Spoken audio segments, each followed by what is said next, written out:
بالله من الشيطان الرجيم.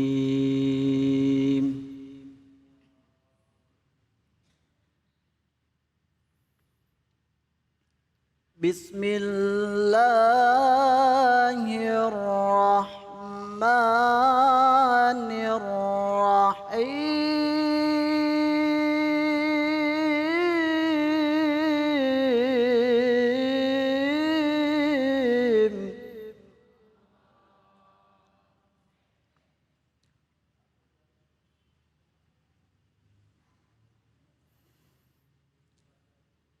هل أتاك حديث ضيف إبراهيم المكرمين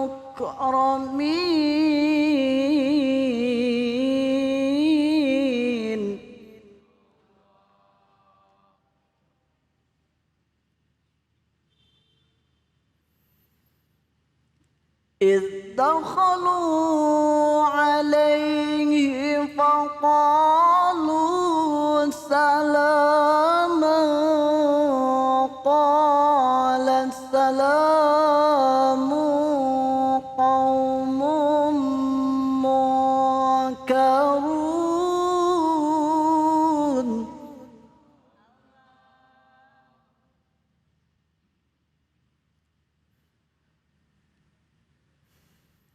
فراغ إلى أهله فجاء بعجل سمين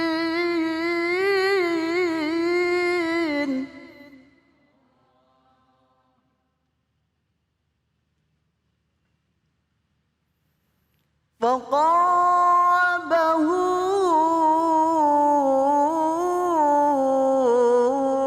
إليهم قال ألا تأكلون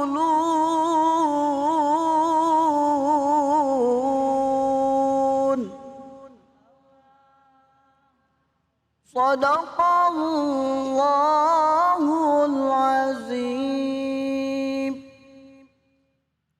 Assalamualaikum warahmatullahi wabarakatuh. Waalaikumsalam warahmatullahi wabarakatuh. Alhamdulillah wassalatu wassalamu ala rasulillah Sayyidina wa maulana Muhammad ibn Abdillah. La haula wa la quwata illa billah. Maha benar Allah dengan segala firman-Nya. Terima kasih kepada Ustadz Nur Zaman yang telah melantunkan ayat-ayat suci Al-Quran. Semoga menjadi ibadah bagi yang membaca dan umumnya bagi kita semua yang mendengarkan. Kembali lagi saya Ustadz Abe Gifran menyapa para pemirsa semua di rumah dan pemirsa yang ada di tempat ini. Kita sama-sama dalam program Cahaya Hati Indonesia. Insya Allah kita akan membahas kajian tafsir bersama dengan para guru-guru kita. Dan kita juga akan mendengarkan tausiah mengenai buah dari sabar. Insya Allah pada kali ini akan dibahas oleh guru-guru kita. Di antaranya Kiai Haji Abdurrahman Jailani, Dr. Abbas Mansur dan juga Ustadz Ari Jola. Begitupun saya mengajak kepada para pemirsa yang ingin mengajukan pertanyaan. Nanti ada segmen tanya. Dan begitupun kita ingin belajar ngaji yuk. Kita akan ada segmen ngaji bersama Ustadz Munawir Ngacir. Begitupun saya terus tetap mengingatkan kepada para pemirsa dimanapun berada untuk tetap menjaga protokol kesehatan, mencuci tangan, menggunakan masker, menjaga jarak, menghindari kerumunan dan membatasi diri dari bepergian. Bu. Ya. Bu. Ya, ya, ya. Bu. Ya, ya. Bapak Ibu ini dari majelis taklim mana?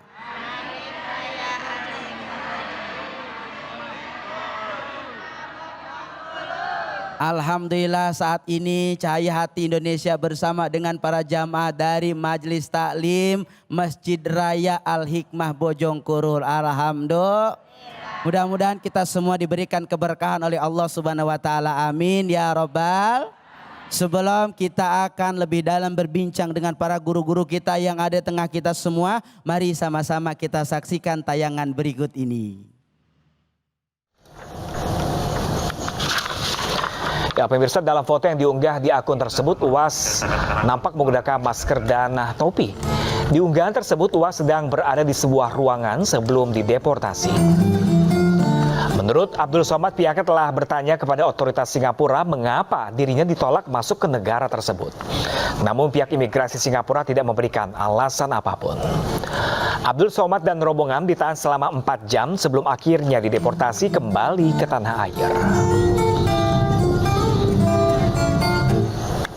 Cap jempol, habis itu pas mau keluar, saya terakhir. Sahabat saya keluar, istrinya sudah, anaknya sudah, ustazah pun sudah, anak saya sudah, saya yang terakhir. Begitu selesai mau keluar, baru di tas itu ditarik masuk. Pemirsa dimanapun berada, kita telah menyaksikan tayangan yang cukup viral, di mana ada salah satu ulama besar, Ustadz Abdul Somad, yang dia akan melakukan perjalanan. Lalu ada sesuatu kendala yang membuat ia tidak masuk ke negara tersebut. Seperti apa? Kita lebih dalam dengan guru-guru kita. Saya kepada Ustadz Abdurrahman Jailani. Guru besar, bagaimana guru menyikapi tayangan ini dan sebaiknya seperti apa kita menjadi orang yang bisa menerima tamu? Baik, Assalamualaikum warahmatullahi wabarakatuh. Waalaikumsalam warahmatullahi wabarakatuh. Para pemirsa Cahaya Hati Indonesia dan juga jamaah yang berada di sini yang sama dimuliakan oleh Allah Subhanahu wa taala. Berbicara tentang konsep Islam, kita sudah sama memaklumi dan memahami akan sikap orang-orang yang beriman untuk melayani serta memuliakan tamu. Ini konsep Islam ya Bu ya. Dan saya yakin di luar daripada ajaran agama Islam pun mempunyai satu sikap yang juga sama halnya dengan kita dalam persoalan memuliakan tamu. Ustadz mau tanya, jawab yang kompak. Benar apa benar? Apa ini yang benar? Kalau dari wajahnya udah pada keder semua masalahnya ini. Daripada ngantuk gitu ya.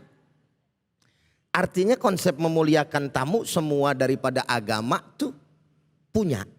Terkhusus lebih-lebih adalah ajaran kita, yaitu ajaran baginda Nabi besar Muhammad Sallallahu Alaihi Wasallam. Ada satu hadis yang amat populer dan masyhur yang sering sekali kita dengar, bahkan sebahagian besar dari kita mungkin hafal. Penggalan daripada hadis tersebut, baginda Nabi besar Muhammad sallallahu alaihi wasallam bersabda, faqala Nabi, man kana yu'minu billahi wal yaumil akhir falyukrim dhaifahu. Siapa orang yang beriman kepada Allah dan juga hari akhir, hendaknya ia memuliakan tamunya. Bagaimana enggak? Islam memandang untuk memuliakan daripada tamu ini disejajarkan dengan barometer keimanan seseorang. Tuh. Artinya orang enggak dianggap punya iman yang tinggi, punya iman yang baik, punya iman yang bagus kalau dia memperlakukan tamunya buruk. Tuh. Sehingga iman ini disejajarkan dengan dia memuliakan tamunya. Nabi Allah Ibrahim alaihi salatu wassalam di dalam Al-Quranul Karim diabadikan kisahnya tentang tamu-tamunya yang datang. Dan tamu tersebut sebenarnya adalah malaikat Allah Subhanahu wa taala. Bu. Assalamualaikum. Masih hidup apa kagak ini? Jangan bengong aja, ayam saya bengong ayan. Bu, Pak, biasanya tamu yang kita sambut, yang kita kenal apa yang kita nggak kenal? Ini secara psikologis ini mah, iya. Tapi Islam memandangnya nggak begitu. Mau tuh tamu ente kenal, ente kagak kenal, sambut tuh tamu dengan penuh hormat. Betul apa betul? Cuman kadang-kadang kan kalau ibu mah beda. Asal salamnya diketarain aja dah. Kalau assalamualaikum, tetangga tuh. Kalau assalamualaikum, sohib tuh. Tapi kalau assalamualaikum, Kira-kira ibu jawabnya apa tuh? Ah? Kagak ada orang. Lah? Yang ngomong siapa Dedemit? Masya Allah. Dah, intinya Baik, baik. begitu. Yang namanya Islam punya pandangan yang luar biasa dan sikap yang mulia dan memuliakan tamu baik yang dikenal ataupun yang tidak dikenal. Wallahu alam. Terima kasih Guru Jailani, luar biasa. Saya ke Dokter Abbas. Dokter, dari tayangan tadi bagaimana pendapat dokter dalam menyikapi hoax? Sehingganya perlukah kita tabayun, dan tabayun yang baik itu seperti apa? Ya. Bismillahirrahmanirrahim. Terima kasih Kang Abai. Ya. Kita itu diperintahkan oleh Allah Subhanahu wa taala seperti disebutkan di dalam Al-Qur'an, idza ja'akum fasikum binaba'in fatabayyanu. Kalau ada orang fasik datang kepadamu membawa berita, maka tabayyunlah. Apa tabayyun itu Bapak Ibu? Tabayyun itu artinya ya meng-cross check, ya. Mencari tahu ini berita benar atau tidak. Itu yang disebut dengan tabayyun. Tapi ayat itu bijaksana karena tidak setiap berita yang kita terima itu harus tabayyun, ya.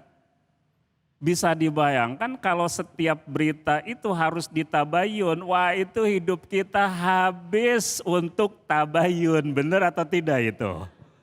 Ya, suami datang bawa berita tabayun, anak datang bawa berita tabayun, wah itu repot itu. Jadi yang disebutkan di dalam ayat tadi adalah tabayun itu harus dilakukan ketika yang datang membawa beritanya itu adalah orang yang fasik. Orang yang kita kenal sebagai orang yang akhlaknya itu tidak karimah gitu ya. Akhlaknya itu dikenal sebagai akhlak tercela. Tukang bohong misalnya ya, datang bawa berita khawatir bener. Tapi juga ini orang kalau tiap kali dia bawa berita bohong mulu, tabayun. Bagaimana dengan berita orang yang tidak kita kenal, dia itu orang yang jujur atau tukang bohong? Nah, tabayun juga di situ karena kita tidak bisa ya mendeteksi dia itu orang yang suka jujur atau suka bohong.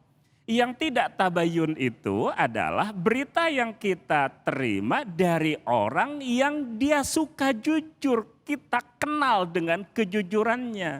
Orang semacam ini tidak harus kita tabayun. Ya, bagaimana dengan media sosial? Nah, media sosial juga macam-macam itu. Ya, ada media-media, ada pihak-pihak yang ini kayaknya nggak bener deh gitu ya. Ya, kita punya akal sehat, ini kira-kira berita semacam ini benar atau tidak.